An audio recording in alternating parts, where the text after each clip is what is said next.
Citoyens d'Israël, ce soir, j'ai amené devant le cabinet de sécurité l'approbation de l'accord de cessez-le-feu au Liban. Il durera en fonction de ce qu'il se passe au Liban. Avec l'accord des Américains, nous gardons la liberté militaire totale d'agir au Liban. Si le Hezbollah enfreint l'accord, nous attaquerons. S'ils font entrer des armements, nous attaquerons. S'ils creusent des tunnels, nous attaquerons.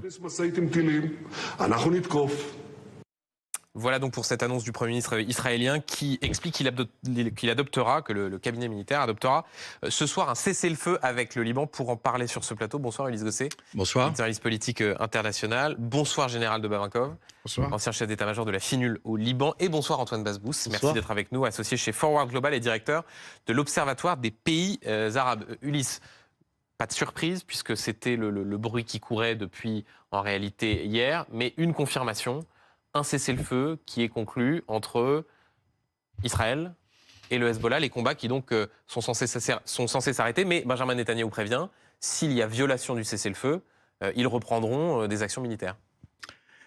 C'est un tournant majeur parce que la guerre au sud Liban dure maintenant près de 2 mois. Israël a pénétré au sud Liban et a bombardé jusqu'à aujourd'hui encore de façon extrêmement dense, extrêmement forte, les positions du Hezbollah. Et donc effectivement, ce soir, c'est l'annonce par le Premier ministre israélien que le cabinet, le gouvernement, a validé le cessez-le-feu qui a été mis en place avec beaucoup de difficultés, il faut le reconnaître, par les Américains et les Français. Et dans cet accord de cessez-le-feu, il y a 2 choses fondamentales. La première, c'est que d'abord, les combats, les bombardements devraient s'arrêter probablement demain à partir de 10h. On verra le détail dans la soirée puisque... Parce qu'on a vu aujourd'hui que les bombardements continuaient. Jusqu'au dernier moment. On voit qu'il y a une volonté d'Israël d'anéantir au maximum les capacités militaires du Hezbollah. Mais l'accord existe, il va être annoncé et confirmé officiellement ce soir par Joe Biden, le président américain, et Emmanuel Macron, par un communiqué autour de 21h heure française. Et donc le point fondamental, c'est que les combats devraient s'arrêter. Le deuxième point, c'est que l'armée israélienne va se retirer du Liban. Elle va revenir en Israël. Et de son côté, le Hezbollah affirme se retirer au nord du fleuve Litani, qui se trouve à peu près à 25 km de la frontière israélienne.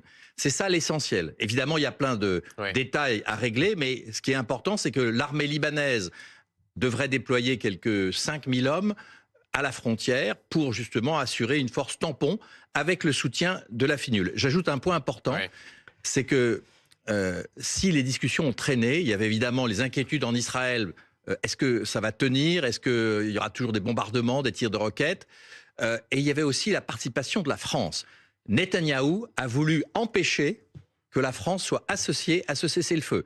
Les Américains ont résisté et ont tenu en disant si la France n'y est pas, il n'y aura pas d'accord. Et donc, si vous voulez, il y a eu une bataille à la fois politique entre la France et Israël et une bataille en Israël, parce qu'en Israël, Netanyahou était sous la pression de son extrême droite qui disait « mais pourquoi faire un accord? Ça va donner le temps au Hezbollah de reconstituer ses forces ».